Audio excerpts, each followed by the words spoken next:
விசேஷ புஸ்தகம் 4ஆம் அதிகாரம் 17ஆம் வசனத்தை நாம் திருப்பிக் கொள்வோம். மத்தேயு எழுதின சுவிசேஷ புஸ்தகம் 4ஆம் அதிகாரம் 17ஆம் வசனத்தை நாம் திருப்பிக் கொள்வோம். அது முதல் இயேசு, மனம் திரும்புங்கள், பரலோக ராஜ்யம் சமீபித்திருக்கிறது என்று பிரசங்கிக்க தொடங்கினார். நாம் கடந்த பல வாரங்களாக நாம் தேவனுடைய ராஜ்யத்தை பற்றி நாம் போதித்துக் கொண்டு வருகிறோம். பல்வேறு விதமான ஆஸ்பெக்ட்ல நாம் அதை கவனித்துக் கொண்டு வருகிறோம். குறிப்பாக கடந்த நாட்களில் நாம் ஆரம்பித்த ஒரு பகுதி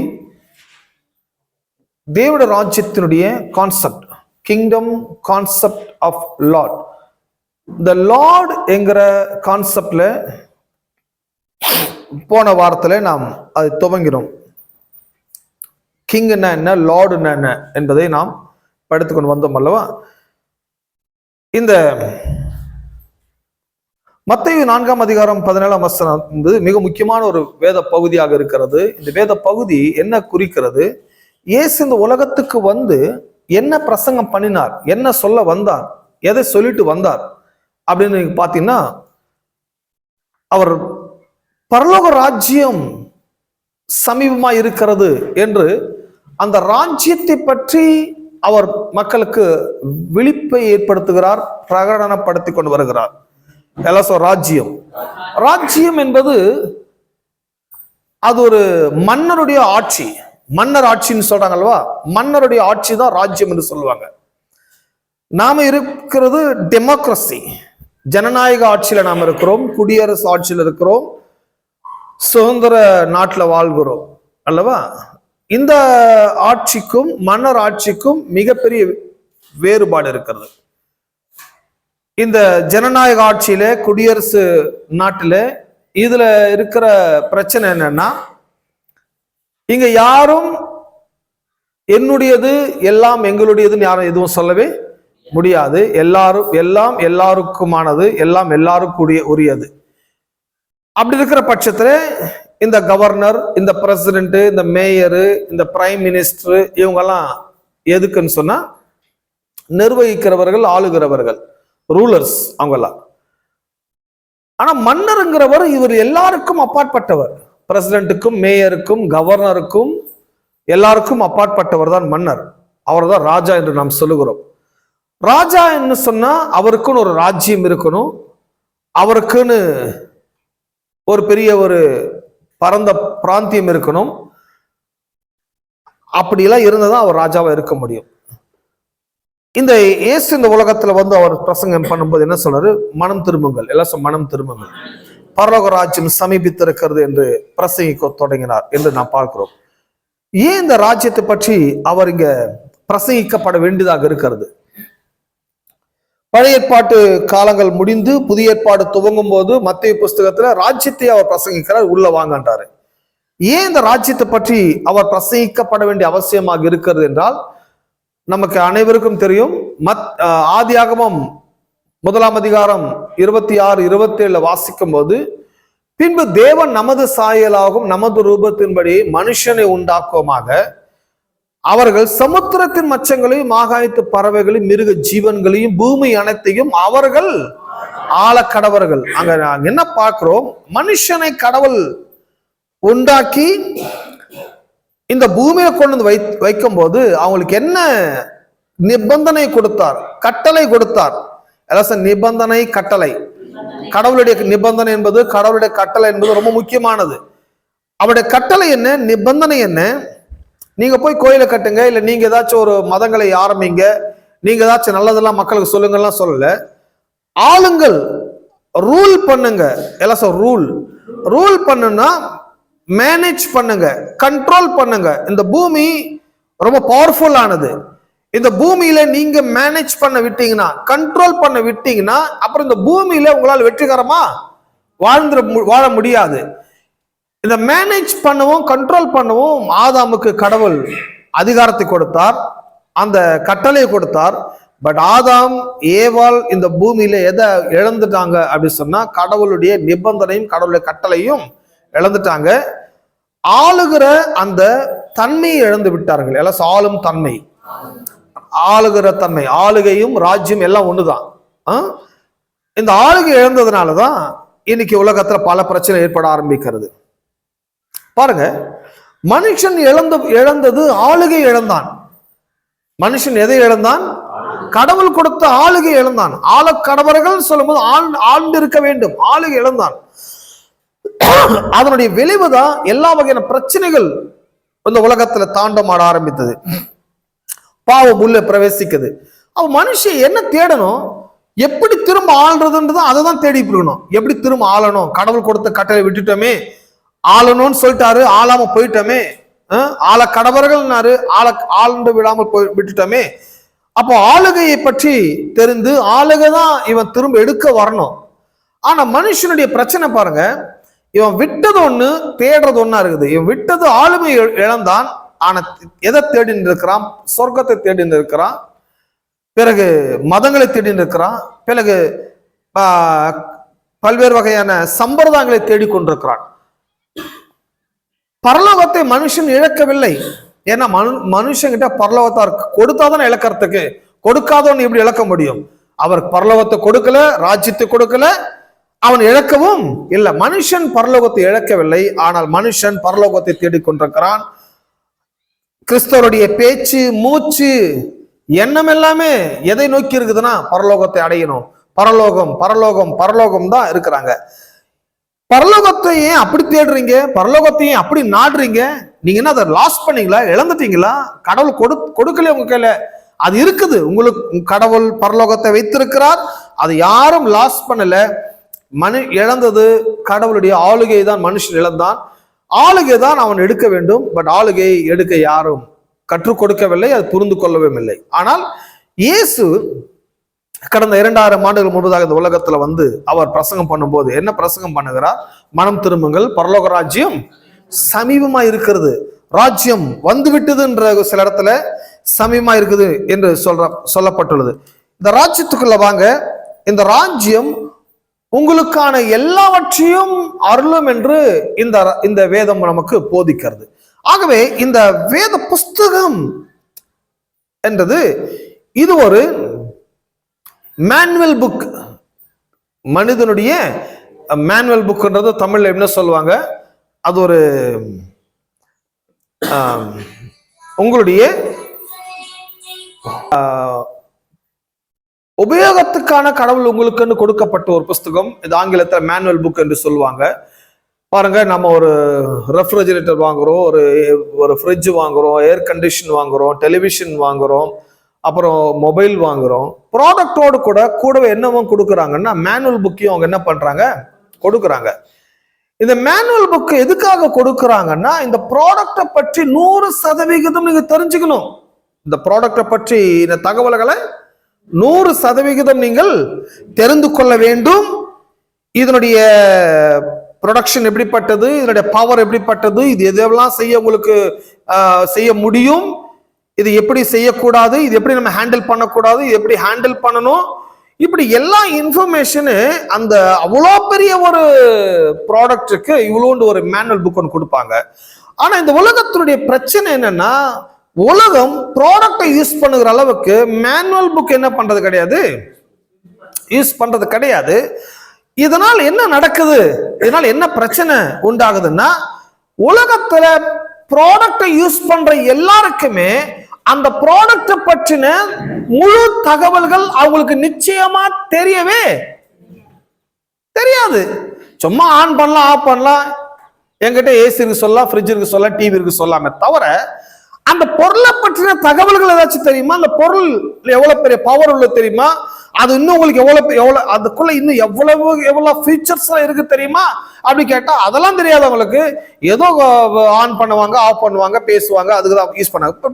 ப்ராப்ளம் பாருங்க, இந்த உலகத்துல ஜனங்க எல்லாருமே பொருட்களை உபயோகப்படுத்துகிறாங்க. ஆனா எல்லாருக்குமே அந்த பொருட்களை பற்றின 100% தகவல்கள் அவங்களுக்கு தெரியவே தெரியாது.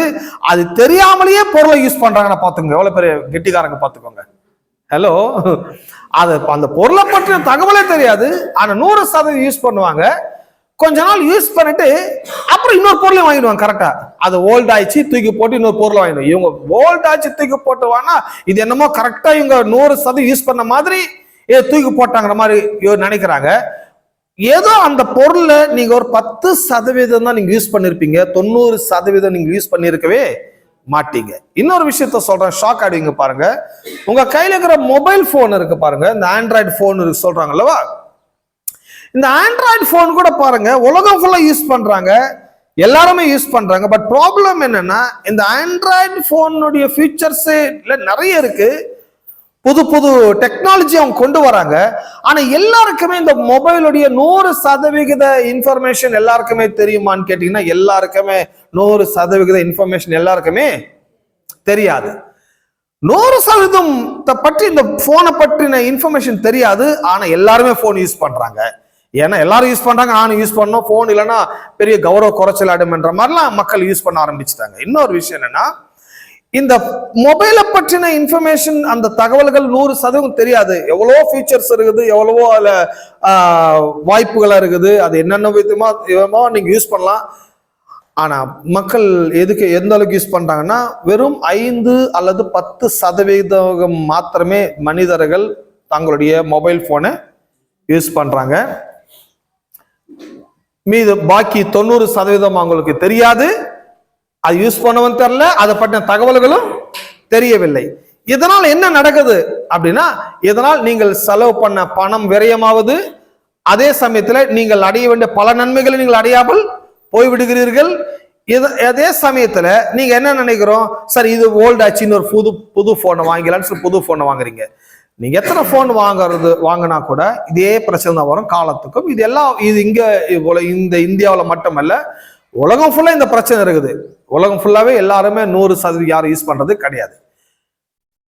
இது ஏன் நம்ம இப்ப சொல்றோம் அப்படின்னா இந்த போனுடைய ஃபீச்சர்ஸை எப்படி நாம மனுஷன் அறிஞ்சிக்காமலேயே அதை டைம் வேஸ்ட் பண்ணி லாஸ் பண்றானோ அந்த மாதிரி பின்பு தேவன் நமது சாயலாகும் நமது ரூபத்தின்படி மனுஷனை உண்டாக்குவோமாக என்று சொல்லி மனுஷனை உண்டாக்குனது மட்டுமல்ல அவர்கள் ஆளக்கடவர்கள் என்றும் சொல்லி எப்படி ஆள வேண்டும், எந்த விதமாய் ஆள வேண்டும், எப்படி அவர்கள் வாழ வேண்டும் என்கிற முழுமையான தகவல்களையும் இன்ஃபர்மேஷன்ஸ் எல்லாம் கடவுள் இந்த மேனுவல் புக்ல கடவுள் எழுதி கையில் கொடுத்திருக்கிறாரு.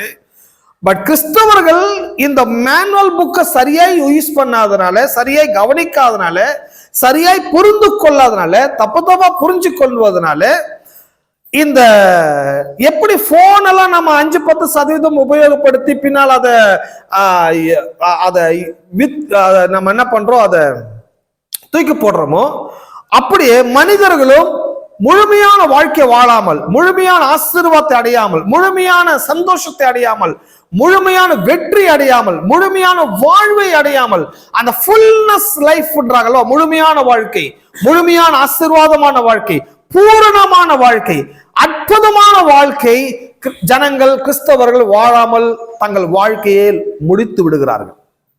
ஹலோ, கிறிஸ்தவ கல்லறைகளுக்கு போனீங்கன்னு சொன்னா பேர் தான் கிறிஸ்தவ கல்லறையை தவிர அங்க இருக்கிற கல்லறையில இருக்க எல்லா கல்லறை பார்த்தீங்கன்னா அங்க கல்லறையில் இருக்கிற எல்லாருமே தங்கள் வாழ்நாள்ல முழுமையை வாழ முடியாமல், வாழ தெரியாமல் வாழ்ந்த உலகத்தை விட்டு போனவர்கள். ஹலோ, ஏன் அவங்க அப்படி வாழ தெரியாம போயிட்டாங்க, ஏன் வாழ கற்றுக்கொள்ளாம போயிட்டாங்க, ஏன் அந்த கிறிஸ்தவ வாழ்க்கையினுடைய அந்த புரிதலை அவங்க ஏற்படல, அதை விளங்கி கொள்ளவில்லை. அந்த ஃபுல் லைஃப், அந்த முழுமையான என்ஜாய்மெண்ட், முழுமையான ஆசீர்வாதங்கள், வாழ்க்கையெல்லாம் கவலையோடும் கண்ணீரோடும் வியாதியோடும் வியாகுலத்தோடும் சஞ்சலத்தோடும் தவிப்போடும் பிரச்சனைகளோடுமே இப்படியே வாழ்ந்து வாழ்க்கையை அவங்க லாஸ் பண்ணிட்டு அவங்க கடைசியில எல்லாருமே பழிய போட்டு போயிடுறாங்க. இவங்களால அவங்களால இதால கடைசியில நாடு சரியில்லை, வீடு சரியில்லை, ஊரு சரியில்லை, ஏதாவது பிரச்சனை அவங்க மேல போட்டு அவங்க வாழ்க்கையை அவங்க லாஸ் பண்ணிடுறாங்க. பட் ப்ராப்ளம் என்னன்னு தெரியுமா, அவங்க அப்படி ஆனதுக்கான மெயின் காரணம் அவங்களுக்கு இதை சரியாய் போதிக்க ஒரு போதகரும் கிடையாது, இவங்களும் சரியாய் அதை கேட்கவும் கிடையாது, இதை சரியா அவர்கள் புரிந்து கொள்ளவும் இல்லை. இந்த மேனுவல் புக்கை அவங்க சரியாய் கை கொள்ளாதனால, சரியாய் போதிக்க ஆள் இல்லாதனால, சரியாய் விளங்கி கொள்ளாதனால மனுஷன் எப்படி வாழணுங்கிறது முழுமையாய் தெரியாமல் மனுஷன் எப்படி வாழ்றான் உலகத்துலனா வெறும் 5-10% மட்டுமே அவன் தன்னை புரிஞ்சிட்டு வாழ்றான். எப்படி போன், ஆண்ட்ராய்டு போன் எப்படி 5-10% மாத்திரமே நாம புரிஞ்சுட்டு யூஸ் பண்றோமோ, மனிதனும் தன்னை பற்றி, தன்னை உண்டாக்கின ஆண்டவனை பற்றி, தான் வாழ்கின்ற உலகத்தை பற்றி, எல்லா பற்றியும் ஜஸ்ட் அவனுக்கு ஒரு 5-10% தெரியும். வேற பெருசா ஒண்ணு அவனுக்கு தெரியல. இந்த 5-10% வச்சுதான் அவன் காலத்தை ரன் பண்ணி இருக்கிறான். ஏலோ அந்த 5-10% வச்சே அவன் காலத்தை அப்படியே ஓட்டிட்டு உருட்டிட்டு அப்புறம் என்ன சொல்றான், எப்போ ஆண்டும் கூப்பிடத்தலையா போயிடலான்னு இருக்கிறான்வான். பர்பஸ் தெரிஞ்சவன் யாரும் அப்படி பேச மாட்டான். நோக்கம் தெரிஞ்ச யாரும் பேசவே மாட்டான். நோக்கம் தெரியல, என்ன வாணுன்னு தெரியல, எதுக்காக என்ன படைச்சார் தெரியல, படைத்த ஆண்டவனை பற்றி தெரியல, உலகத்தை பற்றி தெரியல. எல்லாம் தப்பு தப்பான சித்தாந்தங்கள், தப்பு தப்பான கொள்கைகள், தப்பு தப்பான போதனைகள், தப்பான புரிதல், இந்த தவறான அண்டர்ஸ்டாண்டிங்னால பாருங்க மனுஷன் தன் வாழ்நாளை அவன் லாஸ் பண்ணி கொண்டு வருகிறான். ஆகவே சர்ச் என்பது ரொம்ப முக்கியமான ஒரு இடமாக இருக்கிறது. திருச்சபை எதுக்கு முக்கியம் அப்படி சொன்னா, பிரசங்கம் பண்றதுக்கும் பிரசங்கத்தை கேட்கறதுக்கு தான் சபை திறந்து வைக்கிறாங்க. வேற எந்த சடங்கு சம்பிரதாயத்துக்கு கோயில் கிடையவே கிடையாது. கோயில் அப்படின்னு பாத்தீங்கன்னா, சர்ச்சஸ் நீங்க எடுத்தீங்கன்னா சர்ச்சுக்குள்ள எல்லா ப்ரோக்ராம் வச்சிருப்பாங்க. திங்கள்ல இருந்து ஞாயிற்றுக்கிழமை வரைக்கும் வரிசையா ப்ரோக்ராம்ஸ் வச்சிருப்பாங்க. சிறுவர் கூட்டம், பெரியவர் கூட்டம், வாலிபர் கூட்டம், வயோதிபர் கூட்டம், முதியவர் கூட்டம், பெண்கள் கூட்டம், ஆண்கள் கூட்டம், என்ன கூட்டம் இல்லைன்னு தெரியாது. எல்லா கூட்டமும் இருக்கும், எல்லா பிரேயர் இருக்கும். பட் கோயில் இப்படி எல்லாம் பண்றதுனால நம்ம ரொம்ப பிஸியா இருக்கிறோம் அப்படின்னு நினைக்கிறாங்க. பட் ப்ராப்ளம் என்னன்னா, அவ்வளவு கூட்டத்தை வச்சு கடைசியில தங்களையும் தேவனையும் அறிந்து கொள்ள போறதுதான் பெரிய துக்ககரமான ஒரு செய்தியாக இருக்கிறது. கோயில்ல மற்ற சர்ச் வேற எதுக்கு உபயோகப்படுத்துறாங்க, மற்ற எல்லா விதமான அந்த சடங்குகளுக்கெல்லாம் அவங்க அது முக்கியம் நினைக்கிறாங்க. கோயில் ஏதோ ஒரு நம்ம போயிட்டு 2 நிமிஷம் கோயில் இருந்துட்டு போனா நல்லது நடக்கும் அப்படின்னு நினைக்கிறாங்க. கிடையாது. சர்ச் நம்ம சில விஷயத்தை இதுவரையில் கேள்விப்பட்டிராதை நாம் கேட்க போகிறோம். வாழ்க்கையை நாம் புரிந்து கொள்ள போகிறோம். வாழ்க்கை எவ்விதமாய் வாழணும் என்பதை கற்றுக்கொள்ள போகிறோம். கடவுள் யார், மனிதன் யார், உலகம் என்ன, தேவன் யார், வார்த்தை எப்படிப்பட்டது, எதற்காக இந்த மீட்பு, எதற்காக இந்த அழைப்பு, இது எதுக்காக இந்த திருச்சபை கான்செப்ட், இதெல்லாம் நான் என்ன பண்றேன், ஒரு சர்ச்சில் போய் மௌனமா 1/2 மணி நேரமோ 1 மணி நேரமோ அதை உட்கார்ந்து கவனிக்கிறேன், கேட்கிறேன், புரிந்து கொள்கிறேன். இதனுடைய அந்த அண்டர்ஸ்டாண்டிங் என்ன பண்ணுது, இன்னும் என்னை ஒருபடி மேல என்னை கொண்டு போக ஆரம்பிக்குது. அதாவது நான் எதெல்லாம் புரிஞ்சு கொள்றேனோ புரிந்து கொள்ள நான் ஒருபடி மேல போயிட்டே இருப்பேன். எதுவுமே நம்புறீங்க? சோ புரிதல் ரொம்ப முக்கியம். நான் எதெல்லாம் புரிஞ்சுக்காம நாம டைம் வேஸ்ட் பண்றோமோ, புரிதல் குறைய குறைய குறைய லைஃப் ஒருபடி கீழே போயிட்டே இருக்கும். புரிதல் தான் உங்களை உயர்த்த ஆரம்பிக்கப்படுகிறது. ஆகவேதான் பாருங்க, நான் ரொம்ப இது சீரியஸா நான் எடுத்து பேசுறாள். இந்த கோயில்ல பிரசங்கிறது நான் ரொம்ப சீரியஸ் பிசினஸ் எடுப்பேன். இது விளையாட்டுக்காகவோ இது நேரத்தை ஓட்டணுன்றதுக்காகவோ அப்படி பண்றது கிடையாது. ரொம்ப சீரியஸ் பிசினஸ் நான் பண்றேன். பிரசங்கமார்கள் என்ன பண்றாங்கன்னா, சில கதைகள்லாம் சொல்லி மக்களை என்கரேஜ் பண்றாங்க. சில கதைகள், வரலாறு, மாமியார் கதை, ஆட்டுக்குட்டி கதை, அப்புறம் மருமகள் கதை, வீட்டு கதை, ஊழிய கதை, நான் காஷ்மீர் போனோம், அங்க 4 பேய ஓட்டணும், டெல்லிக்கு போனேன், இங்க போனேன், அங்க போனேன், இப்படியே பேசி சுத்தி டைமை ஓட்டி மக்களுக்கு கடைசி ஒரு ஜபத்தை பண்ணி ஏதாவது ஒன்று பண்ணிட்டு அனுப்புறோம். இதெல்லாம் பாருங்க டைம் வேஸ்ட். லைஃப்ல மிக முக்கியமானதை நீங்க இழக்க ஆரம்பிக்கிறீர்கள். பட் இங்க அதெல்லாம் பண்றது கிடையாது. ஏன்னா எனக்கு தெரியும், கோயில் அதுக்கானது கிடையாது, அதை கேட்பது கிடையாது, அது சொல்றதுக்கும் கிடையாது. கோயில் என்ன, தேவனை பற்றி, மனிதனை பற்றி, கர்த்தருடைய வார்த்தையை பற்றி, நாம் வாழ்கின்ற உலகத்தை பற்றி, எல்லா விதத்தை பற்றியும் நான் தேவனுடைய வார்த்தையினால் அறிந்து கொள்ள ஆரம்பிக்கிறேன். அறிவது மட்டுமல்ல, புரிந்து கொள்ளவும் ஆரம்பிக்கிறேன். இந்த அறிவும் புரிதலும் என்னை வாழ்க்கையில ஒருபடி மேல கொண்டு போக ஆரம்பிக்கிறது. ஆகவே இந்த புரிதல் என்பது என்னை சக்சஸ்ஃபுல்லாக மனிதனாக மாற்ற ஆரம்பிக்கிறது. அருமையானதே, இந்த மேனுவல் புக் வந்து அவ்வளவு முக்கியமான புக்காக இருக்குது. இதை படிப்பதனால் நான் முழுமையான வெற்றியை பெற ஆரம்பிக்கப்பட முடியும். ஆகவே பாருங்க, கிறிஸ்தவர்கள்லாம் பார்த்தீங்கன்னு சொன்னா கவலையோட, கண்ணீரோட, துன்பத்தோட, துயரத்தோட, வியாகுலத்தோட இன்னைக்கு கிறிஸ்தவர்கள் அப்படி வாழ்வதற்கான ரீசன் கேட்டீங்கன்னா, ஒரு சிலர் சொல்றாங்க, இல்லையா கடவுள் என்ன ரொம்ப அதிகமா நேசிக்கிறாரு, எனக்கு இந்த கஷ்டத்தோட அவர் தான் கொடுக்கிறாரு. அவர் யாரை நேசிக்கிறாரோ அவங்களுக்கு என்ன பண்ணுவார், கடவுள் கஷ்டத்தை கொடுப்பாரு. அந்த கஷ்டத்தை நான் அனுபவிக்கிறேன், என்னை நேசிச்சு கொடுத்த கஷ்டத்தை நான் அனுபவிக்கிறேன். எவ்வளவோ தப்பான ஒரு டீச்சிங்ஸ் பாருங்க. எந்த கடவுளாச்சும் கஷ்டத்தை கொடுப்பார முதல்ல? அப்படி கொடுக்கிறாருன்னா அவர் கடவுளை இருக்கவே முடியாது. முதல்ல கடவுள் யார்? கஷ்டத்துல இருக்கிறவன தூக்கி விடுகிறவர் தான் கடவுள். கஷ்டத்தை கொடுக்கிறோம் எப்படிங்க கடவுளா மாறிட முடியும்? ஆனா ஜனங்களுக்கு அப்படிலாம் டீச் பண்ணி வச்சிருக்கிறாங்க, அப்படிலாம் போதிச்சு வச்சிருக்கிறாங்க.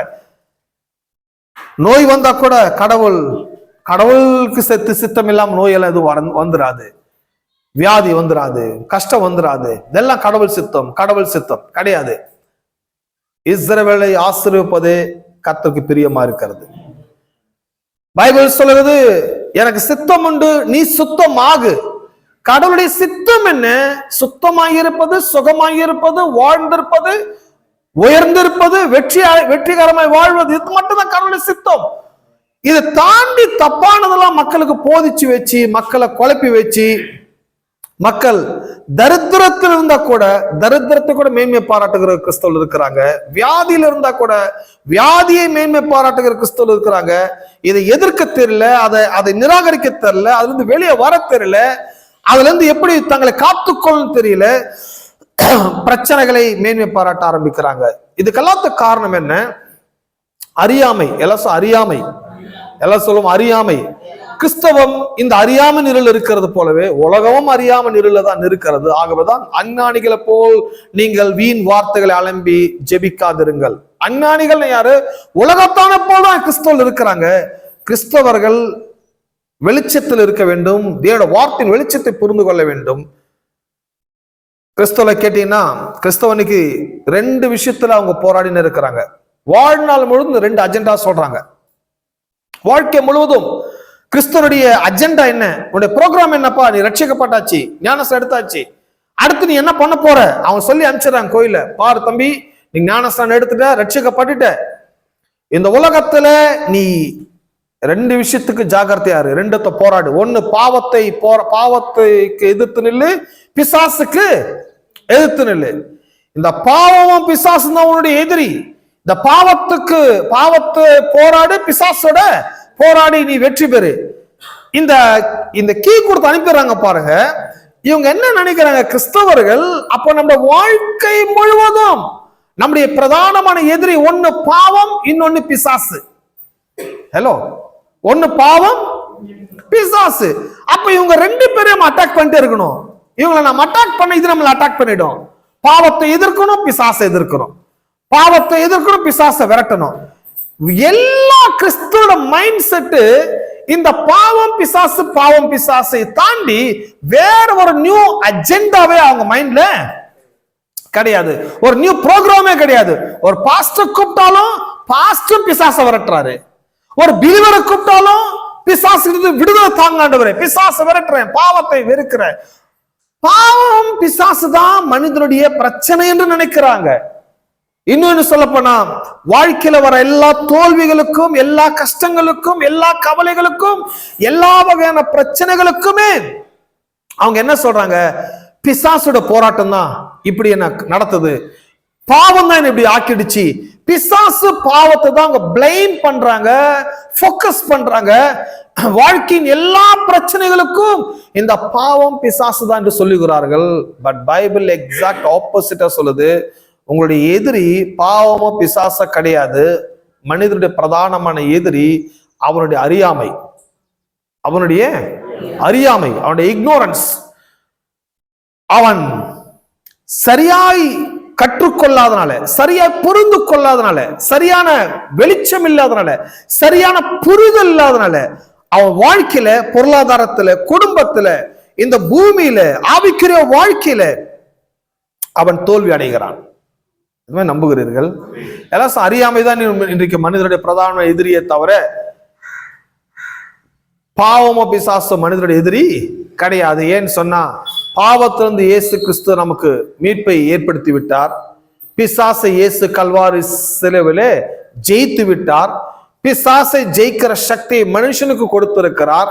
பாவத்தின் வல்லமையிலிருந்து மனிதன் விடுதலையும் ஆக்கியிருக்கிறார். இப்போ என்னுடைய எதிரி பாவம் கிடையாது, பிசாசு கிடையாது. என்னுடைய எதிரி என்னுடைய அறியாமைதான் என்னுடைய எதிரியாக இருக்கிறது. நான் எந்த அளவுக்கு அறிகிறேனோ அந்த அளவுக்கு நான் வெற்றியுள்ளவனாக மாற ஆரம்பிக்கிறேன். அறிகிற அறிவுதான் உங்கள் வெற்றியாளனாக மாற்ற ஆரம்பிக்கிறது. ஆகவே அறிந்து கொள்வது ரொம்ப முக்கியமாக இருக்குது. அந்த அறிவுன்றது, அறிவு கிடைக்கிறதுக்கு நிறைய இன்ஃபர்மேஷன் தேவை, எனக்கு நிறைய நாலேஜ் தேவை, நிறைய தகவல்கள் தேவை, நிறைய அறிவுபூர்வமான போதனைகள் எனக்கு தேவை. அது கேட்கும்போது நான் விழிப்படைகிறேன், வெற்றி பெற ஆரம்பிக்கிறேன் அல்லவா? இப்படி கடந்த நாட்களில் நான் பல காரியங்களை கவனித்து வந்தோம். என்னென்ன பார்த்தோம் போன வாரத்துல அப்படி சொன்னா, இந்த லார்ட்ஷிப்பை பற்றி பார்த்தோம். கர்த்தர், எல்லாரும் கர்த்தர், கிங் அண்ட் லார்ட், ராஜா மற்றும் கர்த்தர், அரசர் மற்றும் கர்த்தர், கிங் அண்ட் லார்ட். நம்முடைய தேவன் ராஜாவாகவும் இருக்கிறார், நம்முடைய தேவன் கர்த்தராயும் இருக்கிறார். அவரே ராஜா, அவரே கர்த்தர். அப்ப பைபிள்ல இந்த ஆண்டவனை நம்ம பல ஆங்கிள், பல விதத்துல நம்ம பார்க்கிறோம். ஒன்னு ராஜாவாய் பார்க்கிறோம், இன்னொன்னு கர்த்தராய் பார்க்கிறோம். இந்த ராஜாக்கும் கர்த்தருக்கும் என்ன வித்தியாசம்? ராஜான்றது கிங்கு, கர்த்தருங்கிறது லார்ட் இல்லவா? இந்த ராஜாக்கும் கர்த்தருக்கும் என்ன வித்தியாசம் அப்படி சொன்னா, லார்டுங்கிறது என்னன்னா, லார்டுங்கிறவர் என்னன்னா ஆளுகிறவர்கள். லார்ட் என்கிறவர்கள் யாரு? ஆளுகிறவர்கள். லேண்ட் லார்ட் என்றாங்க அல்லவா? லேண்ட்ஸ் லார்ட் அப்படின்னு சொல்றாங்க. நீங்கள் சில பூமிக்கு ஓனரா இருந்தீங்கன்னா அந்த பூமியை நீங்க ரூல் பண்ணலாம், பூமியை நீங்க கண்ட்ரோல் பண்ணலாம், பூமியை நீங்க ஆளுகை செய்யலாம். உங்க நிலத்துல இன்னொருத்த வந்து கம்பு நட்டவோ விதை விதைக்கவோ நீங்க அனுமதி கொடுப்பீங்களா? கொடுக்க முடியாது. ஏன்னா அது உங்களுடைய நிலம். நீங்க அந்த லேண்டுடைய மேனேஜர் அல்லது ஓனர் அல்லவா? ராஜா என்கிறவர் யார்? ராஜா என்கிறவர் யார்? நிலமும் பூமியும் எல்லாம் அவருடையது. நிலமும் பூமியும் எல்லாம் அவருடையது, அவருடையது. அவர் அந்த நாட்டு குடிமக்களுக்கு அதை ரூல் பண்ண, அதை மேனேஜ் பண்ண, அதை கண்ட்ரோல் பண்ண, அதை விதைக்க, விவசாயம் பண்ண குடிமக்களுக்கு அவர் நிலத்தை வழங்குகிறார். விளங்குதா? அப்போ இந்த ராஜா என்கிறவர் எல்லாவற்றையும் உடையவர், கர்த்தர் என்கிறவும் எல்லாவற்றையும் உடையவர். இதுல ஒரு விதத்துல இந்த உலகத்துல நம்ம பார்க்கிறோம் அல்லவா, இந்த பிரசிடென்ட், கவர்னர், பிரைம் மினிஸ்டர் சொல்றோம் அல்லவா, இவங்க எல்லாருமே ஒரு ரூலர்ஸ், ஆளுகிறவர்கள். ஆனால் இவர்கள் எல்லாவற்றையும் உடையவர்கள் கிடையாது. எல்லாம் அவங்க சொந்தம்னு யாரும் சொல்லவே முடியாது. ஆனா எல்லாவற்றையும் அவங்க ரூல் பண்ணிட்டு வராங்க. ஒரு வசனத்தை வாசிக்கலாம். உபாகமம் எழுதின புஸ்தகம் 6ஆம் அதிகாரம் 4 மற்றும் 5. உபாகமம் 6ஆம் அதிகாரம் 4 மற்றும் 5. இஸ்ரவேலே கேள், நம்முடைய தேவனாகிய கர்த்தர் ஒருவரே கர்த்தர். உன் தேவனாகிய கர்த்தரிடத்தில் உன் முழு இருதயத்தோடும், உன் முழு ஆத்துமாவோடும், உன் முழு பலத்தோடும் அன்பு கூறுவாயாக. இந்த கிங் அண்ட் லார்டை பற்றி படிக்கும் போது இங்க என்ன சொல்லப்பட்டுள்ளது? இஸ்ரவேல் ஜனங்களுக்கு கடவுளுடைய நிபந்தனை, கடவுளுடைய கட்டளை என்ன சொல்றாரு? ஒரு நாட்டுடைய ராஜா அந்த நாட்டு மக்களுக்கு என்ன சொல்றாரு? உங்கள் நாட்டு ராஜாவை நீங்கள் அன்பு கூறுவீர்களாக. உங்களோட நாட்டோட ராஜாவை நீங்கள் என்ன பண்ணுவீர்களாக? அன்பு கூறுவீர்களாக.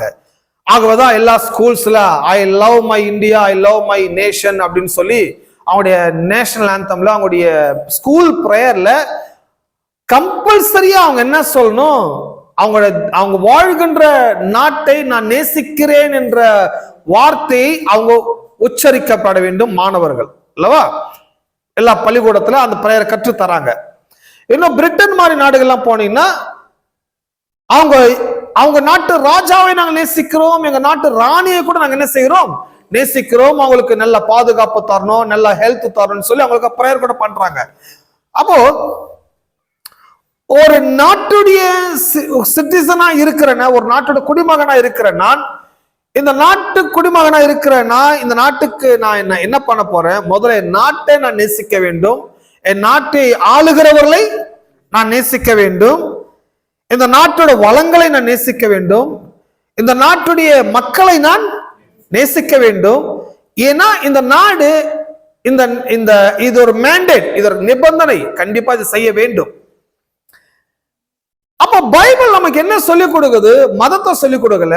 பைபிள் நமக்கு வேற விதமான சம்பிரதாயங்களை சொல்லிக் கொடுக்கல. பைபிள் நமக்கு ப்ராப்பரான ரூலை சொல்லிக் கொடுக்குது. உங்கள் தேவனாகிய கர்த்தரை நீங்கள் அன்பு கூறுவீர்களாக. நம்முடைய தேவன கர்த்தர் ஒருவரே கர்த்தர். உன் தேவன கர்த்தர் இடத்துல முழு இருதயத்தோடும், உன் முழு ஆத்மாவோடும், உன் முழு பலத்தோடும் அன்பு கூறுவாயாக. எல்லாம் அன்பு கூறுவாயாக. தேவனாகிய கர்த்தர், எல்லாம் தேவனாகிய கர்த்தர், எல்லாம் தேவனாகிய கர்த்தர். தேவன்றது காட், கர்த்தர்ங்கிறது லார்ட். லார்டுங்கிறது என்ன? எல்லாவற்றுக்கும் உரிமையாளர், எல்லாவற்றையும் உடையவர், எல்லாவற்றுக்கும் மேலானவர். அவர் தான் லார்ட் என்றோம். தேவனாகிய கர்த்தர், லார்ட் அவர் காட். அப்போ தேவன் யார்? நம்முடைய தேவன் யார்? அவர் அவர் ஆண்டவராயிருக்கிறார், கர்த்தராயிருக்கிறார், ராஜாவாயிருக்கிறார், ரட்சகராயிருக்கிறார், என்னை காக்கிறவராயிருக்கிறார், என் மேய்ப்பராயிருக்கிறார், என் நீதியாயிருக்கிறார், என் வெளிச்சமாயிருக்கிறார். சோ அப்போ காட் யாருன்னா அவர் ராஜா, அவர் எல்லாவற்றையும் உடையவர். அவன் ராஜாவாகிய ஆண்டவர் கர்த்தர் சொல்லுகிறார், முழு இருதயத்தோடும், எல்லாம் முழு இருதயத்தோட, உங்க முழு ஆத்மாவோட, முழு பலத்தோட அன்பு கூறுவீர்களாக. அப்போ என்னோட ஃபுல் ஹார்ட்டோட கடவுளை நான் லவ் பண்ணணும். என்னோட ஃபுல் எமோஷனல், என்னோட ஆத்மா என்பது என்னோட சித்தம், என்னோட மைண்ட், இந்த முழு உணர்வுகளோட, என் முழு மைண்டோட நான் காடை லவ் பண்ணணும். 3, என் ஸ்ட்ரென்த்தோட காடை நான் லவ் பண்ணணும். ஆமென். என்னோட சக்தியோட, எல்லாம் சக்தியோட. அப்போ இது வந்து மேண்டேட், இது வந்து நிபந்தனை, கண்டிப்பா செய்யணும்ன்றாங்க. கண்டிப்பா நீங்க ஒரு இந்திய நாட்டு குடிமகனா இருக்கிறீங்கன்னு சொன்னா, இந்த நாட்டுல ஒரு எழுதப்பட்டிருக்கிற நிபந்தனை என்ன? உங்கள் நாட்டை நீங்கள் முதலாவது நேசிக்க வேண்டும். எத்தனை பேர் இந்தியாவை நேசிக்கிறீங்க? வளங்களை நேசிக்கிறீங்க? வளங்களை நேசிக்கிறோம், இந்தியாவை நேசிக்கிறோம், மனிதர்களை நேசிக்கிறோம், நம்முடைய நாட்டு சட்டத்தை நாம் நேசிக்கிறோம். இதெல்லாம் வந்து ஒரு குடிமகன் செய்ய வேண்டிய பிரதானமான வேலை. சட்டத்தை நான் மதிக்க மாட்டேன், மக்களை நான் மதிக்க மாட்டேன், தலைவர்களை நான் மதிக்க மாட்டேன், தேச கொடியை நான் மதிக்க மாட்டேன். இப்படிலாம் இருக்கிறவன் வந்து அந்த நாட்டு குடிமகனா இருக்க மாட்டான், அந்த நாட்டுடைய தீவிரவாதியா இருப்பான், அந்த நாட்டுடைய எனிமையா இருப்பான். இப்படிப்பட்ட ஆளை முதல்ல கொண்டு போய் என்ன பண்ணுவாங்க? அரெஸ்ட் பண்ணி தூக்கி உள்ள போட்டுருவாங்க. ஏன்னா பெரிய பிரச்சனைக்குரிய ஆளா இருக்கிறான்னு சொல்லி.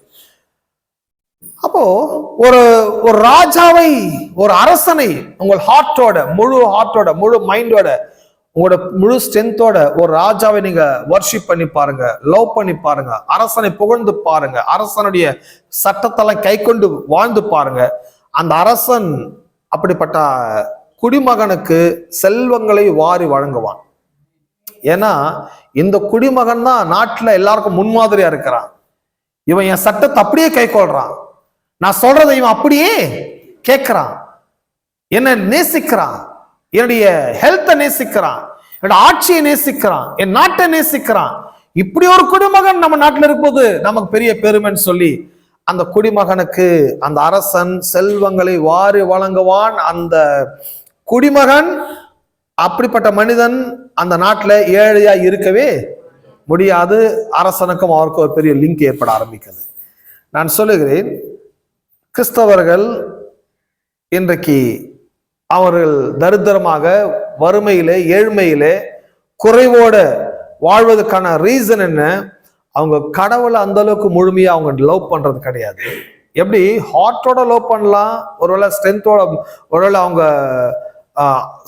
சோலோட மைண்டோட லவ் பண்ணலாம். பட் ஸ்ட்ரென்த்தோட அவங்க என்ன பண்றது கிடையாது, லவ் பண்றது கிடையாது. நான் லாஸ்ட் வீக் கடந்த வாரம் சொன்னேன், ஸ்ட்ரென்த்ன்றது என்ன, ஸ்ட்ரென்த்ன்றது பலம், எல்லாம் பலத்தோட. பலம்னா என்ன? உங்களுடைய செல்வத்தோட, உங்களுடைய பொருளோட, உங்களுடைய ஐஸ்வர்யத்தோட, உங்களுடைய சம்பாத்தியத்தோட, உன்னுடைய பலத்தோட, உன்னுடைய செல்வத்தோட, உன் ஐஸ்வர்யத்தோட உன் தேவனாக கர்த்தரிடத்தில் நீ அன்பு கூறுவாயாக. அப்போ இந்த ஸ்ட்ரென்த் நான் என்னுடைய ஸ்ட்ரென்த்தோட நான் சில பொருளை சம்பாதிக்கிறேன், நிலத்தை சம்பாதிக்கிறேன், பொருளை சம்பாதிக்கிறேன், ஆஸ்தியை சம்பாதிக்கிறேன். சம்பாதிக்கப்பட்டு இதெல்லாம் எப்படி வந்தது? எனக்கு கடவுளுடைய அருள், கடவுளுடைய கிருபை, கடவுளுடைய தயவு. எத்தனை நம்புறீங்க? நாம் சம்பாதிக்கிறது எதுவுமே, நம்ம இடத்துல வருகிற ஆசீர்வாதங்கள் எதுவுமே, ப்ராஸ்பரிட்டி எதுவுமே கடவுளுடைய கருணை இல்லாம, கடவுளுடைய தயவு இல்லாம, செல்வம் அவ்வளவு சாமானியமா இன்னைக்கு ஒரு மனுஷனிடத்தில் வந்து அடையாது. அப்படியும் செல்வம் வந்து அடையுது அப்படின்னு சொன்னா, கடவுள் என்னை நேசிக்கிறார், கடவுள் என்னை ஆசீர்வதிக்கிறார், கடவுள் எனக்கு இந்த ஆசீர்வாதம் சக்தியை அவர் கொடுத்திருக்கிறார். நான் காட் வர்ஷிப் பண்ணும் போது, நான் கடவுளை ஆராதிக்க செல்லும் போது, என் சக்தியெல்லாம் வீட்டுல வச்சுட்டு வெறும் மனசோட வரக்கூடாது. ஹலோ, கோயிலுக்கு வரும்போது எதோட வரணும்? சக்தியோட வரணும். சக்தியோட சொன்னா இருக்கிற ப்ராஸ்பரிட்டி எடுத்து போட்டு வரணும், செல்வத்தை பையில போட்டு வரணும். ஹலோ, இது என்னங்க புது சட்டமா இருக்குது? நல்லா வாட்ச் பண்ணி பாருங்க. இஸ்ரவேல் ஜனங்கள் எகிப்தோடு வெளியே போகும்போது ஃபாரோன் சொல்றான், ரொம்ப தூரம் போகாதீங்க, பக்கத்துல என்ன போய் வர்ஷிப் பண்ணிட்டு வாங்க. அவங்க சொல்றாங்க, இல்ல கடவுள் எங்களுக்கு எங்க நியமித்து இருக்கிறாரோ அங்கே சென்று நாங்கள் அவர் என்ன செய்ய போறோம்? ஆராதிக்க போறோம். அங்க போய் எங்களுடைய செல்வங்களையும், எங்களுடைய ஆடு மாடுகளையும், எங்களுடைய ஐஸ்வர்யத்தையும் கடவுளுக்கு காணிக்கையாக செலுத்தி நாங்க என்ன பண்ண போறோம்? அவரை வர்ஷிப் பண்ண போகிறோம். எதுவுமே நம்புறீங்க? அவங்க போகும்போது ஆட்டையும் மாட்டையும் மிருக ஜீவன் ஓட்டிட்டு போறாங்க. அவங்க ப்ரீவியஸ் டைம் அந்த ஆன்சியன் பீரியட்ல, அந்த பழங்காலத்துல ஒரு மனுஷன் எவ்வளவு செல்வந்தன்றதுக்கு எவ்வளவு ஒட்டகம் இருக்குது, எவ்வளவு ஆடு இருக்குது, எவ்வளவு மாடு இருக்குது. இந்த ஒட்டகம், ஆடு, மாடு, பெருக்கம், இதை வச்சுதான் ஒரு ஆள் எவ்வளவு பணக்காரன் என்பதை டிக்ளேர் பண்ணுவாங்க. ஆகவேதான் யோபின் புஸ்தகத்தை படிக்கும் போது கூட யோபு ஏராளமான ஒட்டகங்களையும், ஏராளமான ஆடுகளையும், மாடுகளையும் அவன் உடையவனாய் இருந்தான். இன்னைக்கு ஒரு ஆளை எப்படி பணக்காரன் டிக்ளேர் பண்ணுவாங்கன்னா, 1000 சவரம் இருக்குது, 100 கார் இருக்குது, 100 ஏக்கரம் நிலம் இருக்குது, இதெல்லாம் வச்சு இன்னைக்கு ஒரு ஆளை நம்ம பணக்காரன் சொல்றோம். பட் ப்ரீவியஸ் டைம் வந்து இந்த மிருக ஜீவன்கள் தான் ஒருத்தருடைய வெல்த்தை வந்து டிக்ளேர் பண்ண ஆரம்பிக்குது. அப்போ தேவனை ஆராதிக்க செல்லும் போது வெறும் எனக்கு நல்ல மனசு இருக்குயா, மனசோட போறையா, மனசை வச்சு ஒண்ணும் பண்ண முடியாது, கொஞ்சம் சக்தியோட வரணும். ஹலோ, சக்தியும் எடுத்து போட்டு வரணும், சக்தியெல்லாம் வீட்டுல பூட்டிட்டு வரக்கூடாது. ஹலோ, கவனிக்கிறீங்களா? உங்களுடைய ஆசீர்வாதத்தை கடவுள் உங்களை நேசித்து கொடுத்த செல்வங்களை, செல்வம், ஐஸ்வர்யம், ஆசீர்வாதம், பணம், கோல்ட் அண்ட் சில்வர், வெள்ளியும் பொன்னும், இதெல்லாம் வீட்டுல பத்திரமா போட்டுட்டு பையெல்லாம் உதறி காலி பண்ணிட்டு ஒரு சின்ன பைபிள் மட்டும் போட்டு வந்துடக்கூடாது.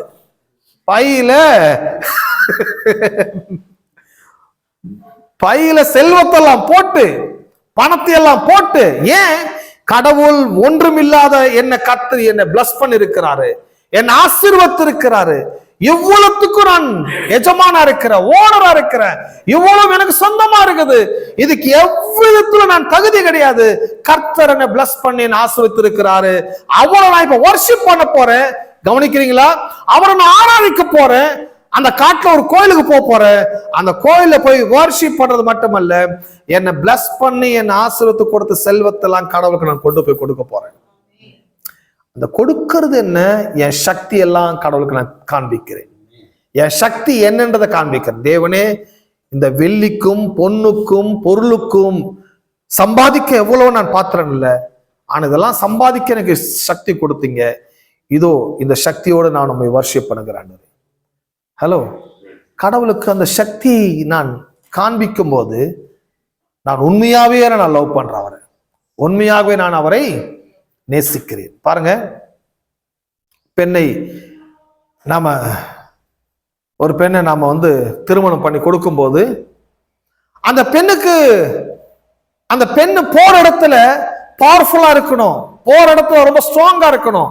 போற வீட்டுல அந்த பெண் ரொம்ப வீக்கா இருக்க கூடாது, சக்தியா இருக்கணும் அப்படின்னு சொன்னா அந்த பெண்ணை அனுப்புறதுக்கு முன்னாலேயே அந்த பெண்ணோட பேரண்ட்ஸ், தாய் தகப்பன் என்ன பண்றாங்க, அந்த பெண்ணுக்கு ஏராளமான நகைகளை செய்து அந்த பெண்ணுக்கு உடுத்துறாங்க, அணிவிக்கிறாங்க. எல்லா ஹாரம், செயின், நெக்லஸ், செல்வத்தலம், நகைகளோட அலங்கரிச்சு ஒரு வீட்டுக்கு அந்த பெண்ணை கொண்டு போய் விடுறாங்க. ஏன்? அந்த போற வீட்டுல பெண்ணு தன்னை வீக்க உணரக்கூடாது, தன்னை ரொம்ப சக்தியா உணர வேண்டும். எந்த இடத்துல பெண் வீக்க ஆகிறான்னா, தன் அப்பா கிட்ட இருந்து எதையுமே கொண்டு வரத்துக்கு அப்பா கிட்ட ஒண்ணுமே இல்லை, ஆகவே பெண்ணுக்கு போடுறதுக்கும் ஒண்ணுமே இல்லை. அந்த பட்சத்துல இந்த பெண் போற வீட்டுல எப்படி இருப்பானா, தன்னை ரொம்ப வீக்கா நினைச்சுப்பான், வீக்கா தான் இருப்பாவ. ஏன்னா பணம் இல்லை, நகை இல்லை, கொண்டு வரத்துக்கு ஒண்ணுமே இல்லை. சோ இப்படிப்பட்ட ஒரு பெண் எல்லாருக்கும் அடிமையா இருப்பா, எல்லாருக்கும் எல்லா வேலையும் செய்கிறா இருப்பா. ஏன்னா ஒண்ணும் கொண்டு வரல, அவங்க அப்பாவுக்கு சக்தி இல்லைங்க கொடுக்கறதுக்கு. சக்தின்ற வார்த்தை வருது பாத்தீங்களா, ஒரு சக்தியும் இல்லைங்க அப்படின்னு சொல்றாங்க. ஆனா அதே வீட்டுல ஒரு பெண் இருப்பா, ஃபுல் எனர்ஜியோட இருப்பா, ஃபுல் கம்பீரமா இருப்பா, ஃபுல் சக்தியோட சுத்திட்டே இருப்பா, எல்லாத்தையும் மேனேஜ் பண்ணுவா, எல்லாத்தையும் ரூல் பண்ணுவா. வரும்போது 1000 சவர நகையை போட்டு 2-3 பென்ஸ்கார கொண்டு கையில காசு, பணம், நகை, நட்டோட பெட்டியோட வந்தா அந்த பெண்ணுக்கு வீட்டுல வரவேற்பே. இதுதான் சக்தி. இப்படி ஒரு சக்தியோட ஒரு பெண் உள்ள நுழையும் போது எவ்வளவு எனர்ஜெட்டிக்கா இருப்பாளோ, அப்படியே நான் சொல்லுகிறேன், தேவன் உங்களை பிளஸ் பண்ணும் போது உங்களுடைய எனர்ஜியை அவர் காமிக்கணும். உங்களோட உள்ளம் எவ்வளவோ தேவனை நேசிக்குது, உள்ளம் தேவனை எவ்வளவு அன்பு கூறுகிறது என்கிறதை நீங்கள் கொடுக்கிற அந்த செல்வத்துல இருக்கிறது. அதாவது ஒரு பெண்ணை ஒரு ஆளுக்கு கல்யாணம் பண்ண அனுப்பும் போது அந்த பெண்ணை அவங்க அப்பா எவ்வளவு லவ் பண்றாருன்றதுக்கு அவங்க அப்பா எவ்வளவு கொடுக்கிறாருங்கிறது ரொம்ப முக்கியம். ஹலோ, சும்மா லவ் பண்றேன்னா அந்த பொண்ணு சொல்லும், லவ்வால பக்கத்தை வச்சு முதல்ல பெட்டியை கொடுப்பானோ, முதல்ல பெட்டியை கொடுத்து அனுப்பு. அப்போ லவ் பண்றது என்ன, வெறும் சொல்றதுல இல்ல, வெறும் மனசுல இருக்குது அப்படின்றது இல்ல. லவ்ங்கிறது உங்கள் சக்தியை காண்பிக்கிறது.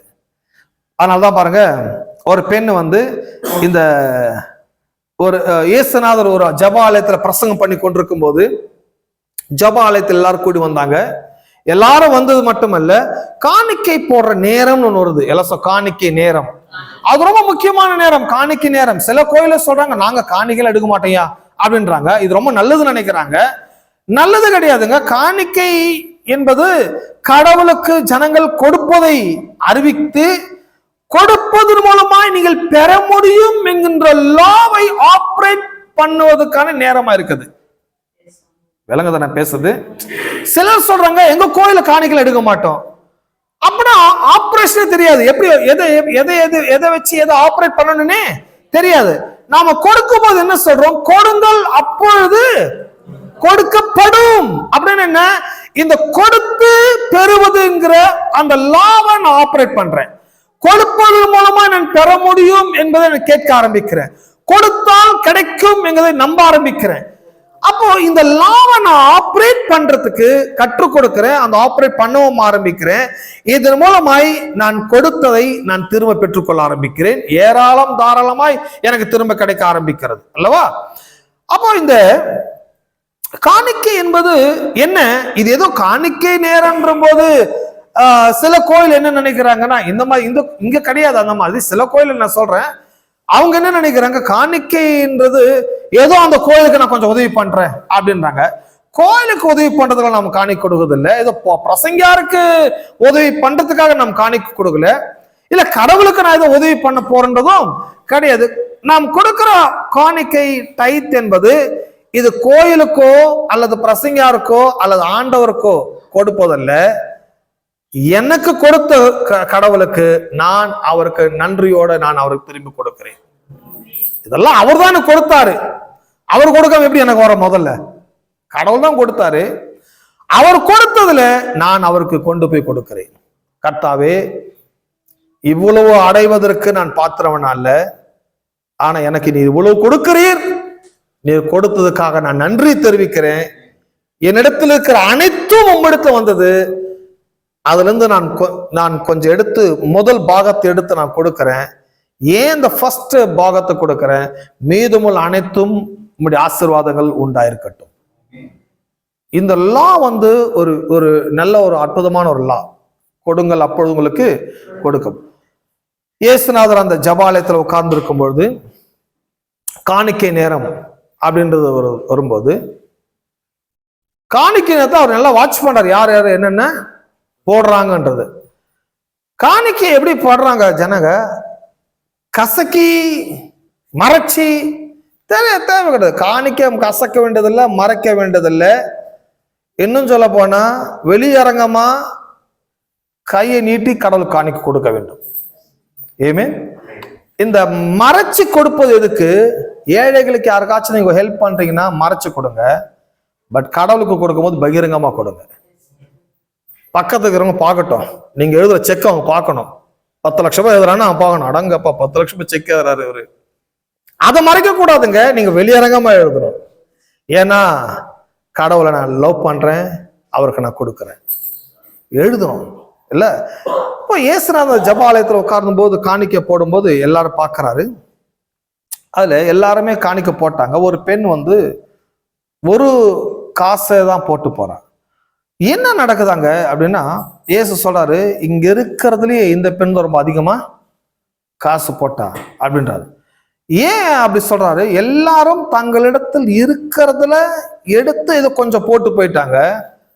ஆனா இவகிட்ட இதை விட்டு வேற எதுவுமே அவகிட்ட கிடையாது. அடுத்த வேலை சாப்பாட்டு கூட வழி கிடையாது, வாழ்றதுக்கும் ஆதாரம் கிடையாது, வேற லைஃபே கிடையாது. இவ போட்டது சின்ன காயினா இருக்கலாம், ஆனா போட்டது காயின் மட்டுமல்ல, அவ லைஃபே உள்ள போட்டுக்கிறார், அவ வாழ்வாதாரத்தை உள்ள போட்டுக்கிறார். அப்போ இந்த போட்டதுல இவ ரொம்ப ஆசீர்வதிக்கப்பட்டவள் அப்படின்னு சொல்றது மட்டுமல்ல, அதுக்கப்புறம் அந்த பெண்ணை பற்றி பெருசா நம்ம படிக்க முடியல பைபிள்ல. சில வல்லுநர்கள் சொல்றாங்க அதுக்கப்புறம் அந்த பெண்ணுடைய வாழ்க்கையின் தரமே மாறி இருக்கும்ன்றாங்க. அதுக்கப்புறம் பைனான்சியல் அந்த பெண்ணு வேற லெவலுக்கு அவ மாறி இருப்பா அப்படின்னு சொல்ல வராங்க. ஏன்னா கடவுள் பார்க்கிறார் அல்லவா, நாம கொடுக்கிற காயின் மட்டும் பார்க்கல, நம்ம உள்ளத்தையும் அவர் பார்க்கிறாரு. கரன்சி மட்டும் பார்க்கல, நம்ம உள்ளத்தின் எண்ணங்களையும் பார்க்கிறார்.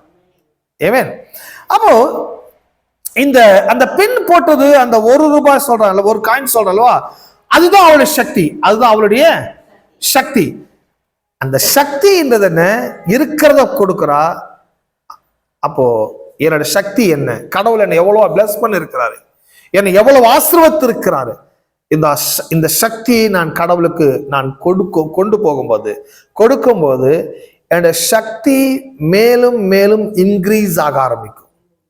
சக்தின்றது மட்டுமல்ல, செல்வம், எல்லாம் செல்வம், ஐஸ்வர்யம் அது வளர ஆரம்பிக்கப்படுகிறது அல்லவா. அப்போ கிறிஸ்தவனுடைய பெருக்கத்துக்கு அது பெரிய ஒரு வழி. கிங் அண்ட் லார்ட் அதை பற்றி படிக்கும்போது தேவன் அரசர், எல்லாம் தேவன் அரசர். இந்த தேவனை, இந்த ஆண்டவரை நான் மதிக்கிறேன், அவரை நான் ஆராதிக்கிறேன், அவருக்கு நான் கொண்டு போய் கொடுக்கிறேன். இதெல்லாம் லவ் பண்ணுகிறேன் தேவனை. இன்னொரு வசனத்தை வாசிக்கிறேன். சங்கீதம் 24 முதல் 2 வசனங்கள். சங்கீதம் 24 முதல் 2 வசனங்கள். அவரே பூமியும் அதன் நிறைவும் உலகமும் அதிலுள்ள குடிகளும் கர்த்தருடையது. அவரே அதை கடல்களுக்கு மேலாக அஸ்திபாரப்படுத்தி அதை நதிகளுக்கு மேலாக ஸ்தாபித்தார். இங்க என்ன சொல்லப்பட்டுள்ளது? இந்த ரிசோர்சஸ் எல்லாமே கோடுது. பூமியும் அதன் நிறைவும், பூமியும் அதன் நிறைவும் கர்த்தருடையது அப்படின்னு சொன்னா, அப்போ என்னிடத்தில் இருக்கின்ற இந்த வெள்ளி, இந்த பொன், இந்த பணம், இந்த வீடு, இதெல்லாமே கடவுளுடையது. என்னுடையதுன்னு நம்ம சொல்லிட முடியாது. கடவுளுடையது. கடவுள் என்னுடைய உபயோகத்துக்காக, நான் வாழ்ந்து சுகமாய் இருப்பதற்காக, என்ஜாய் பண்ணுவதற்காக கடவுள் அதை எனக்கு கொடுக்கிறார். எதுவுமே நம்புறீங்க? கடவுள் கொடுத்திருக்கிறார். கடவுள் கொடுக்காம அது இடத்துல எனக்கு உண்டாக போவது கிடையாது. இன்னொரு பகுதி வாசிக்கிறோம். சங்கீதம் 115:16. சங்கீதம் 115:16.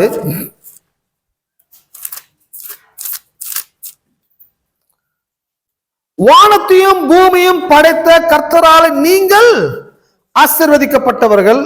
வானங்கள் கர்த்தருடையவைகள், பூமியையோ மனுபுத்திரருக்கு கொடுத்தார். எல்லாம் கொடுத்தார் அப்படின்னா, என்கிட்ட இருப்பதெல்லாம் யாருடையதுன்னா கடவுளுடையது. கடவுள் தான் அவைகள் எல்லாம் என்னிடத்தில் கொடுக்கிறார். ஆமென். இன்னொரு பகுதி வாசிக்கிறேன்.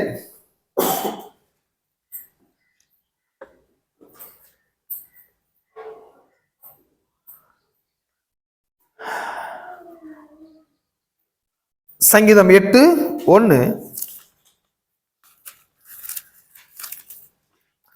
எங்கள் ஆண்டவராகிய கர்த்தாவே, உம்முடைய நாம பூமி எங்கும் எவ்வளவு மேன்மையுள்ளதாக இருக்கிறது. இன்னொரு வாசிக்கிறேன். ஹகாய் எழுதின தீர்க்க தரிசன புஸ்தகம் 2ஆம் அதிகாரம் 8ஆம் வசனத்தை நான் திருப்பிக் கொள்வோம். ஹகாய் 2:8.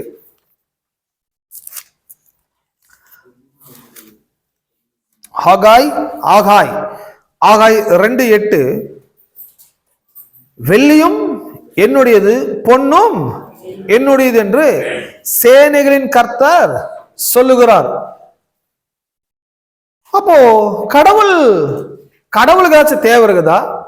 அவருக்கு ஒன்றும் தேவையில்லை, எல்லாம் அவருடையது என்றாரு. அவருடையதான் எனக்கு அவர் தருகிறார். அவருடையதெல்லாம் என்னிடத்தில் வருகிறது. எப்படி வருகிறது? அடு கருணை, அட தயவு, அட கிருபை. இதுதான் அவருடைய சக்தியாக இருக்கிறது. இன்னொரு வசனத்தை வாசிக்கலாம். எல்லாம் அவருடையது எனக்கு தருகிறான்னு பார்த்தோம் அல்லவா?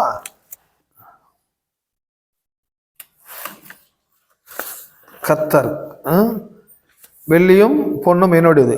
இன்னொரு வாசிக்கலாம். இந்த பழைய ஏற்பாட்டு முழுவதும் நம்ம அந்த கர்த்தர் அவருடைய கான்செப்ட் பார்க்க படிக்கிற மாதிரி யோவான் 1ஆம் அதிகாரம் முதல் 3 வசனங்கள். யோவான் 1ஆம் அதிகாரம் முதல் 3 வசனங்கள். ஆதியிலே வார்த்தை இருந்தது, அந்த வார்த்தை தேவனிடத்தில் இருந்தது, அந்த வார்த்தை தேவனாய் இருந்தது.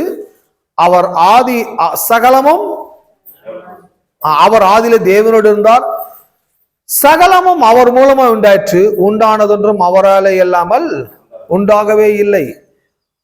இப்போ பழைய ஏற்பாடு முழுவதும் யெகோவா தேவனை ஆண்டவர் சொல்றது மாதிரி, எல்லாவற்றும் உடையவர் சொல்றது மாதிரி, புதிய ஏற்பாட்டில் இயேசு எல்லாவற்றையும் உடையவர் என்று புதிய ஏற்பாட்டில் நாம் படிக்கிறோம். The lordship of Jesus is also by creative rights and was a natural result of his role in the creation. யோவான் 1:14. அதே யோவான் 1:14. அந்த வார்த்தை மாம்சமாகி கிருபையினாலும் சத்தியத்தினால் நிறைந்தவராய் நமக்குள்ளே வாசம் பண்ணினார். அவருடைய மகிமையை கண்டோம். அது பிதாவுக்கு ஒரே பேரானவருக்கு ஏற்ற மகிமையாகவே இருந்தது.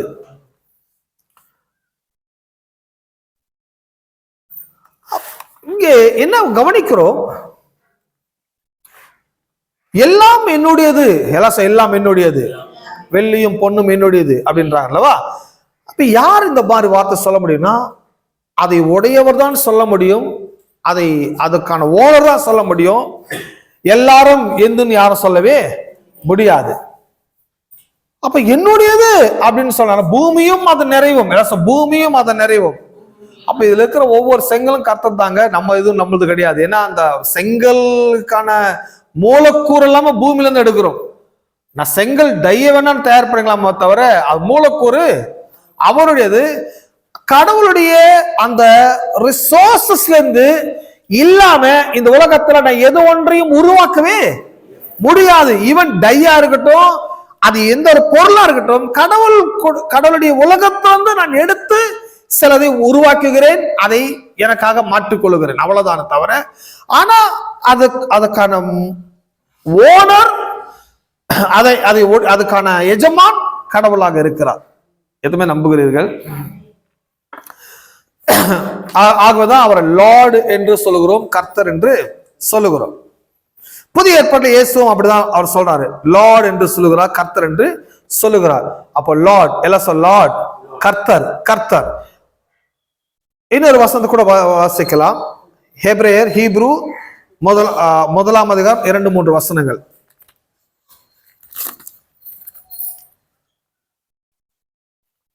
ஹெப்ரேயர்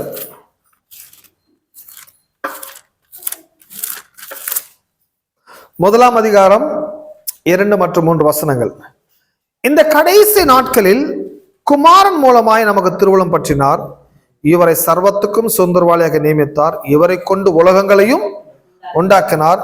இவர் அவருடைய மகிமையின் பிரகாசமும் அவருடைய தன்மையின் சொரூபமாயிருந்து சர்வத்தையும் தம்முடைய வல்லமையில் வசனத்தினாலே தாங்குகிறவராய் தம்மாலே தாமே நம்முடைய பாவங்களை நீக்கும் சுத்திகரிப்பை உண்டு பண்ணி உன்னதத்திலுள்ள மகத்துவமானவருடைய வலது பார்சத்திலே உட்கார்ந்தார்.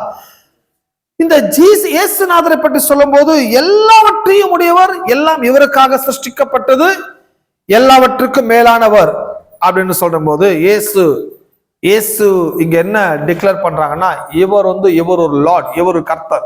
பழைய ஏற்பாட்டில் தேவன் பிதாவாகிய தேவனை எப்படி நம்ம கர்த்தர் என்று சொல்லுகிறோமோ, லார்ட் என்று சொல்லுகிறோமோ, புதிய ஏற்பாட்டில் இயேசுவையும் நாம் என்னன்னு சொல்றோம், கர்த்தர் என்றும் லார்ட் என்று சொல்லுகிறோம். இவர் லார்ட், இவர் கர்த்தர். எத்தனை பேர் இயேசுவை கர்த்தர் என்று அங்கீகரிக்கிறீர்கள், நம்புகிறீர்கள்? லார்ட் எல்லாம் சொல், லார்ட் எல்லாம் சொல், லார்ட். இந்த லார்டு அப்படின்னா ராஜாவுடைய ஒரு ராஜா இருக்கிறார், நாட்டுடைய சிட்டிசன்ஸ் குடிமக்கள் இருக்கிறாங்க. குடிமக்கள்லாம் யாருன்னா ராஜாவுடைய அண்டர்ல இருக்கிறவங்க. குடிமக்களுக்கு மேல ராஜா இருக்கிறார். இந்த சப்ஜெக்ட் சொல்றாங்க, இந்த சப்ஜெக்ட் சொல்றாங்க. இந்த இவங்களை குடிமக்களை என்னன்னு சொல்ல வர்றாங்க, சப்ஜெக்ட்ஸ்னா அண்டர், சப்ன்றது கீழே வருகிறது அல்லவா. இங்க மார்க் சுவிசேஷ புஸ்தகத்தில் திருப்பிக்குள்ள இங்கிருந்து நம்ம கவனிக்க போகிறோம். இந்த கர்த்தர் ஏன் இங்க படிச்சோம் அப்படிங்கிறதுக்கு இங்கிருந்து கவனிக்கலாம். மார்க் சுவிசேஷ புஸ்தகம் 11ஆம் அதிகாரம், மார்க் 11. இந்த கர்த்தர்ன்றது ஏன் படிக்கிறோம் அப்படிங்கிறத நாம் திருப்பிக் கொள்வோம்.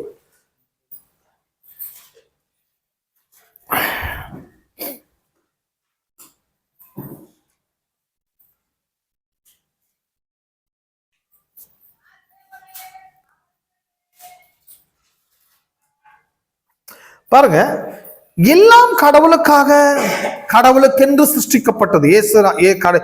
தேவன் தம்முடைய குமாரனுக்காக சகலம் சிருஷ்டித்திருக்கிறார் என்று படிக்கும் போது இந்த உலகம் எப்படி ரெஸ்பான்ஸ் பண்ணுது, இயேசுநாதருக்கு இந்த உலகம் எப்படி ரெஸ்பான்ஸ் பண்ணுது அப்படின்றத நம்ம கவனிக்கலாம். மார்க் 11 முதல் 6 வசனங்கள். இந்த அவருடைய மரணத்துக்கு முன்னால எருசலேமில் அவர் என்டர் ஆகும் போது அங்க என்ன நடக்குது பாருங்க. முதல் 6 வசனங்கள். 11. அவர்கள் எருசலேமுக்கு சமீபமாய் சேர்ந்து ஒலிவ மலைக்கு அருகான பெத்தானி என்னும் ஊர்களுக்கு வந்தபோது அவர் தம்முடைய சீஷரில் 2 பேரை நோக்கி, உங்களுக்கு எதிரே இருக்கிற கிராமத்துக்கு போங்கள். அதில் பிரவேசித்த உடனே மனுஷர் ஒருவரும் ஒரு காலம் ஏறியிராத ஒரு கழுதை குட்டியை கட்டியிருக்க காண்பீர்கள். அதை அவிழ்த்து கொண்டு வாருங்கள். ஏன் இப்படி செய்கிறீர்கள் என்று ஒருவன் உங்களிடத்தில் கேட்டால், இது ஆண்டவருக்கு, லார்டுக்கு வேணும்னு சொல்லுங்க. ஆண்டவருக்கு வேண்டும் என்று சொல்லுங்க. ஆண்டவர்னா லார்ட், நான் ஏற்கனவே சொன்னல்லவா, சொல்லுங்கள். உடனே அதை இவ்விடத்துக்கு அனுப்பி விடுவான் என்று சொல்லி அவளை அனுப்பினார். அவர்கள் போய் வெளியே இருவழி சந்தியில் ஒரு வாசலக கட்டியிருந்த அந்த குட்டியை கண்டு அதை அவிழ்த்தார்கள். அப்போது அங்கே நின்றவர்கள் சிலர், நீங்கள் குட்டியை அவிழ்க்கிறது என்ன வென்றார்கள். இயேசு கற்பித்தபடியே அவருக்கு உத்தரவு சொன்னார்கள். அப்போது அவர்களை, இது என்ன ஆச்சரியமா இருக்குது, ஒரு வீட்டுக்கு போய் ஒரு இடத்துக்கு போய் கழுதை அவிழ்க்கிறாங்க. ஏசு சொல்றாரு, எதிர்க்க இருக்க கிராமத்துக்கு போங்க, கழுதை, எல்லாம் கழுதை கழுதைன்னா நீங்க நினைச்சிடக்கூடாது அது ஒரு யூஸ்லெஸ் மிருகம் தானே, கழுதைக்கு என்ன பெரிய வேல்யூ அப்படின்னு நினைச்சிடக்கூடாது. நீங்க இங்க என்ன சொல்ல படுகிறது,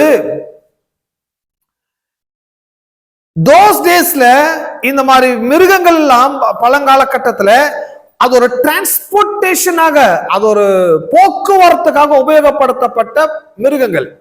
சில இடங்களுக்கு அவங்க லக்கேஜ் கொண்டு போகணும், பிரயாணம் பண்ணணும்னு சொன்னா இந்த மாதிரி மிருகங்களை அந்த காலகட்டத்தில் மனிதர்கள் என்ன செய்திருக்கிறார்கள், உபயோகப்படுத்தியிருக்கிறார்கள். அது மட்டுமல்ல, இன்றைக்கு நாம் எப்படி கார் யூஸ் பண்றோம், இன்னைக்கு நாம் எப்படி இன்னைக்கு சில வெஹிக்கிள்ஸ் யூஸ் பண்றோம், மெர்சிடிஸ் பென்ஸ் மாதிரி கார்கள் உபயோகப்படுத்துறோம் அல்லவா, அந்த மாதிரி அந்த காலகட்டத்தில் இந்த மாதிரி மிருகங்களை என்ன பண்ணாங்க, மனிதர்கள் உபயோகப்படுத்துறாங்க. உங்க வீட்டு பைக்கை வந்து யாரா கேட்டா உடனே சாவி கையில கொடுத்துருவீங்களா? நீங்க பைக் ரொம்ப முக்கியமானதுன்னு சொல்லலாம். ஆனா இங்க அவ்வளவு முக்கியமான ஒரு மிருகத்தை, கழுதையை கொண்டு போங்கன்றாங்க. கேட்டாருன்னாலும் அனுப்பிவிட்டாங்க. ஏன்னா கடவுள் அவர் ஆண்டவர்ன்றதுக்கு இங்க உலகம் எப்படி ரெஸ்பான்ஸ் பண்ணுது பாருங்க. அவர் என்ன சொல்லி அனுப்பிச்சாரோ அப்படியே இவங்க செய்யறாங்க. அதுக்கேற்றபடி அந்த இந்த உலகமும் கடவுளுக்கு ரெஸ்பான்ஸ் பண்ண ஆரம்பிக்குது. அது மட்டுமல்ல, அந்த இன்றைக்கு நம்ம உபயோகப்படுத்துற வாகனங்களை போன்றது, அங்க என்ன நடக்குது, கழுதை கேளுங்கள், எல்லாம் கழுதை கேளுங்க கொடுப்பாங்க, கேட்டா ஆண்டவருக்கு வேண்டும் என்று சொல்லுங்கள், எல்லாம் ஆண்டவர். அப்போ ஒரு ராஜா ஒரு காரியம் வேண்டும் என்று ராஜா விரும்பினாலே கொடுத்தணும் அவருக்கு.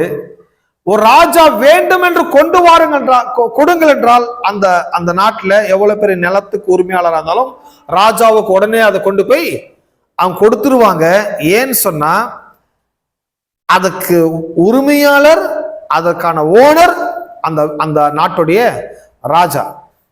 இப்போ இந்த லார்டுங்கிறத நாம இங்க கவனிச்சோம், அவருக்கு அவங்க கொடுத்துடுறாங்க அல்லவா.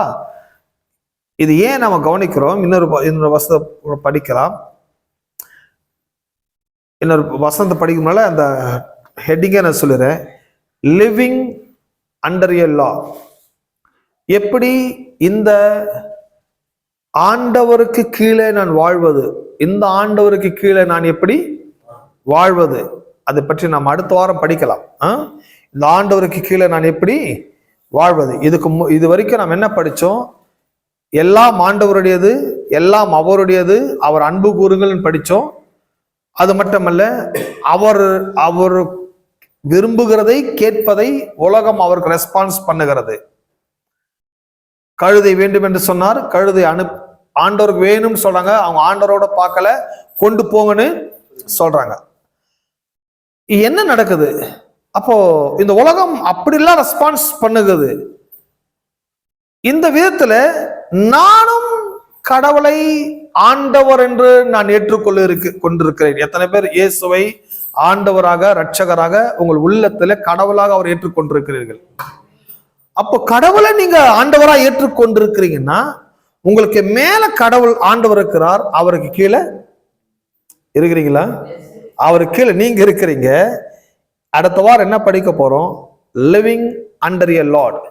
இந்த ஆண்டவருக்கு கீழே வாழ்கிறது வாழ்க்கை எப்படிப்பட்டது, எத்தனை பேர் ஆண்டவர் கீழே எப்படி வாழ கற்றுக்கொள்ள விரும்புறீங்க?